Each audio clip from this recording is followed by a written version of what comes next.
लिखा है air around us exerts pressure, हमारे चारों तरफ जो हवा होती है वो क्या करती है, प्रेशर एक्सर्ट करती है। इसकी हम लोगों ने एक्टिविटीज कर लिया है, एक्टिविटी नहीं किया है, क्या कर लिया है, air expends on heating and contracts on cooling. इस बात को याद रखो, जैसे तुम्हें अपना नाम याद है कि अगर हवा को गर्म करेंगे तो क्या होगा, फैलेगी, ठंडी करेंगे तो सिकुड़ेगी। Third point, warm air rises up whereas comparatively cooler air tends to sink towards the earth's surface। क्या बताया इसका मतलब, समझ रहे हो, गर्म हवा ऊपर उठती है और जब ये गर्म हवा ऊपर जाएगी तो ठंडी नीचे आएगी। आप समझे हो पूरा चैप्टर के बाद पूरी एक्टिविटीज हो गई। आप तो आप ये दोबारा इसको बताएं तो और ज़्यादा आ जाएगा। दोबारा बता रहे हैं, गर्म हवा ऊपर जाती है और ठंडी वाली नीचे आती है। लगा current. Fourth point, as warm air rises. Fourth point है, जैसे गर्म हवा ऊपर जाती है air pressure at that place is reduced, यानी कि जहाँ की गर्म हवा ऊपर चली गई उस एरिया का जो प्रेशर है क्या होगा, कम हो जाएगा, लेकिन आसपास का प्रेशर वैसे ही रहेगा। तो ये कम प्रेशर में उधर का हवा आएगी। ठीक। The moving air is called wind. Uneven heating on the earth is the main cause of wind movement. पूछा जाए हवा क्यों चलती है तो सिंपल सा जवाब दोगे, uneven heating of earth surface. बस इतना बोल के चल दो, कहते समझो। मतलब अगर पूछे कोई कि हवा क्यों चलती है, कह दो uneven heating of earth surface, यानी कि यहाँ पे अर्थ गर्म होती है, यहाँ पे नहीं होती, फिर यहाँ पे होती है। तो जहाँ गर्म होती है वहाँ हवा ऊपर जाती है, वो इधर जाती है, इधर जाती है, सब चलता है। Winds carrying water vapour bring rain. ऐसी हवाएं जो पानी लेके आती हैं वो हमारे लिए क्या है, बारिश लेके आती है, वो जो है हमारी दोस्त हैं। High speed winds and air pressure differences can cause cyclone. अब पूछा जाए अगर साइक्लोन कैसे कॉज होता है, एक अगर शॉर्ट आंसर टाइप क्वेश्चन पूछा जाए वेरी शॉर्ट में कि साइक्लोन कैसे कॉज कर होता, कैसे बनता है, तो सिंपल सा आंसर कि high speed winds and air pressure difference can cause cyclone. तेज हवाएं और हवा में अंतर स्पीड में उसके, है ना, एयर प्रेशर जो है वो क्या करता है, साइक्लोन बनाता है। अगला point, it has become easier to monitor cyclones with the help of advance technology like satellites and radars. Satellites और रडार्स जैसी नई तकनीक की वजह से हम लोग साइक्लोन पे पहले से नज़र बनाए रखते हैं कि वो कब आने वाला है, कितनी तेज़ी से आएगा, किधर से आएगा, है ना। Self help is the best help.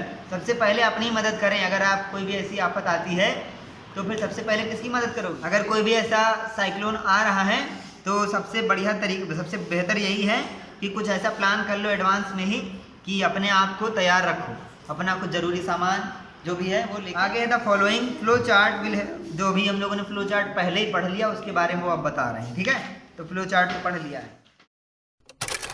देखिए चैप्टर 9 की फिल इन द ब्लैंक से पहले फर्स्ट वाला, विंड इज डैश एयर। तो हमने बताया था विंड और एयर में यही फर्क होता है कि विंड जो है वो मूविंग एयर होती है। बी वाला दिया गया है, winds are generated due to. अब देखो अनइवन का मतलब क्या होता है, इवन हम लोगों ने पढ़ा है मैथ में, इवन क्या होता है, 4 6 है ना। अब इसी में आगे इन्होंने लगा दिया अन, तो मतलब क्या है ना, मतलब कहीं पे गर्मी है कहीं पे नहीं है। सी देखो लिखा है near the earth surface dash air rises up whereas dash airs come down. बताओ, हॉट एयर ऊपर जाती है और कूल एयर नीचे आती है, समझ रहे हो। डी वाला देखो लिखा है air moves from a region of dash pressure to a region of dash pressure. ये सबसे आसान था कि हाई प्रेशर से लो प्रेशर की ओर हवा चलती है ना। अब है suggest 2 methods to find out wind direction at a given place. 2 method बताना है कि कैसे विंड की डायरेक्शन को हम लोग एक गिवन प्लेस पे बता सकते हैं। बताओ, हम बताएंगे। मतलब देखो पहले समझ लो, कुछ लोग कह रहे होंगे क्या बोल गए। समझना ये है कि हमें पर्टिकुलर एक स्थान पे तुम्हें बताना है कि विंड की डायरेक्शन क्या है। मान लो कि यहाँ पे हल्की हल्की हवा चले, तुमसे पूछा जाए हवा किधर से किधर को चल रही है तो तुम कैसे बता। पहला है देखो बहुत आसान है, सूखे पत्ते जिधर जा रहे हैं, पेड़ जिधर को झुक रहे हैं, या सबसे आसान कहीं आसपास बालू पड़ी हो मुट्ठी में लेके ऐसे गिराओ, वो बालू नहीं, बालू हाथ में लेके ऐसे गिराओ, जिधर वो चल रहे हैं उधर क्या हवा चल रही। समझ गए कि नहीं। ये तो आसान सी चीज़ें हैं, इसमें दिमाग को थोड़ा सा लगाना ज़्यादा। क्वेश्चन नंबर 3 लिखा है state 2 experiences that made you think that air exerts pressure other than those given in the text. समझ में आया। दो एग्जांपल बताओ जिससे हम ये बता सकें कि हवा में प्रेशर होता है, बता सकते हो? हवा भरने से बैलून एक्सपेंड होता है। एक छोटा सा इतना बड़ा बैलून लाते हो, ठीक, हैप्पी बर्थडे वाला, वैसे फैला के उसमें जब हवा भरते हो पूरा बड़ा सा हो जाता है। क्यों बड़ा हो जाता है? प्रेशर। और वो प्रेशर कहाँ से आया? You want to buy a house, would you like to buy a house having windows but no ventilators, explain your answer. बताओ।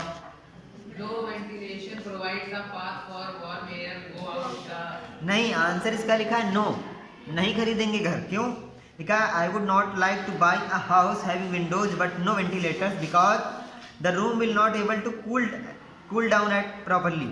इस बात को समझ रहे हो कि नहीं हमारी बात? हम बता, देखो वेंटिलेटर जानते हो क्या होगा? किचन में यहाँ ऊपर एक छोटा सा छेद है, होता है कि नहीं? किचन में ऊपर एकदम छेद होता है, किसी किसी के किचन में, वहाँ पे पंखा भी लगा। इसका काम ये होता है कि देखो गर्म हवा किधर जाएगी? ऊपर। तो अगर एक मान लो इस थोड़ी देर के लिए इस कमरे को हम माने क्या किचन, ठीक, और ये जो टेबल है ये है हमारा स्टोव, ठीक, गैस कहाँ है? यहाँ स्टोव, यहाँ पे खाना पक रहा है, ठीक। अब ये जो गर्मी हवा यहाँ के खाने की वजह से बन रही, प्लस इस रूम में जो बाकी चीजें हम लोग हैं, इस वजह से जो गर्मी बन रही कहाँ जाएगी?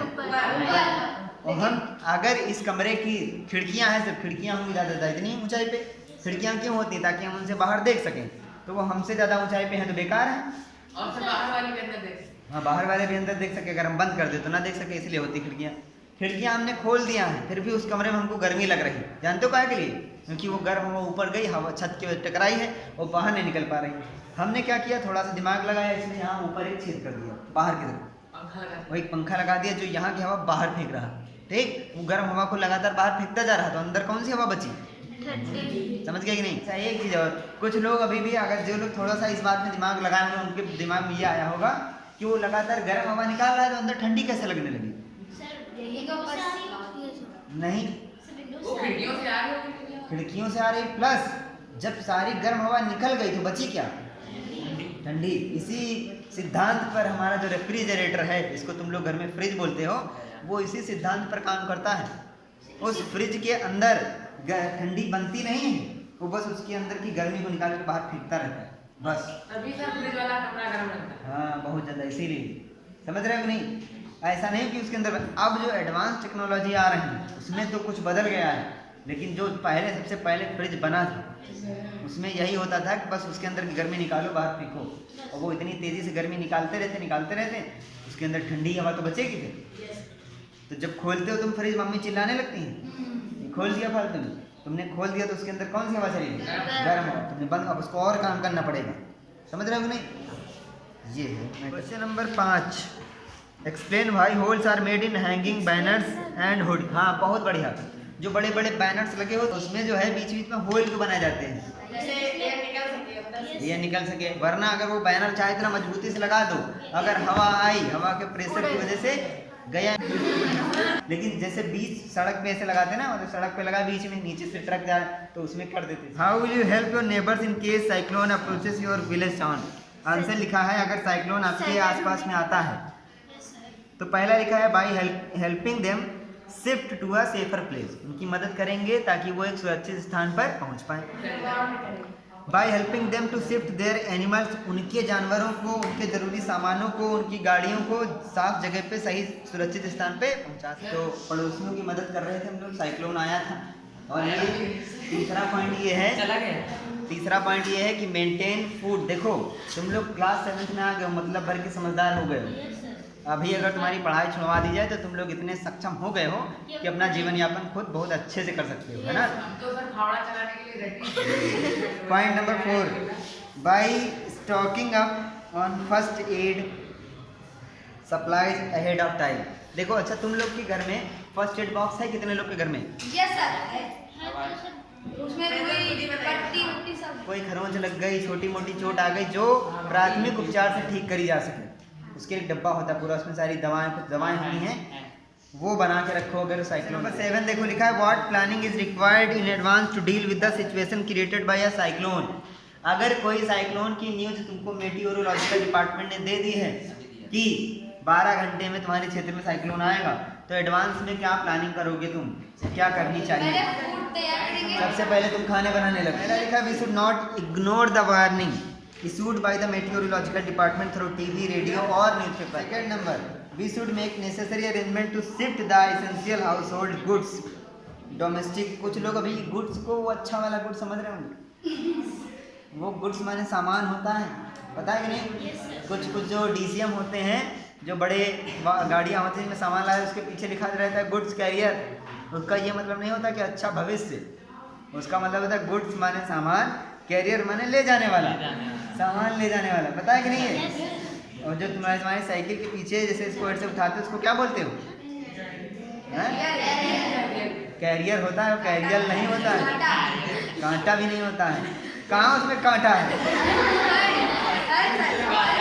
Phone numbers of all emergency services. अगर तुम्हें ये पता चला पहले कि इतने घंटे बाद साइक्लोन आने वाला है, तो इमरजेंसी सर्विसेज जैसे कि एम्बुलेंस, फायर, इलेक्ट्रिसिटी, इन सबका जो इमरजेंसी नंबर तुम्हारे पास होना चाहिए। ठीक, अब ये नहीं कुछ भी हो गया 100 मिला के भैया आ गए, ये नहीं पुलिस वाले आ रहे हैं बाल्टी लेके, नहीं, अलग अलग। क्वेश्चन नंबर 8 है, which one of the following place is unlikely to be affected by a cyclone? Amritsar में क्यों नहीं आएगा? वहाँ कोई बड़ी वाटर बॉडी। हाँ, बस सिंपल सा आंसर ये लिख देना, ठीक है। बाकी सब जो लिखा चेन्नई, वहाँ वाटर बॉडी, ठीक है। Question number 9, which of the statements given below is correct? इसमें से कौन सा सही है? इन विंटर, बहुत आसान है, लिखा है in winter the winds flow from the land to the ocean. No, सर्दियों में हवा जमीन से पानी की तरफ बढ़ती है। बिल्कुल सही बात है, सही बात है ना। अब अगर ये तुम लोग को नहीं समझ में आ रहा कि ये कैसे हुआ, नहीं थप्पड़ नहीं मारे, तो इसे पूरा वीडियो देखना और क्या, कमेंट और सब्सक्राइब, ये क्या होता है? सब कुछ करो।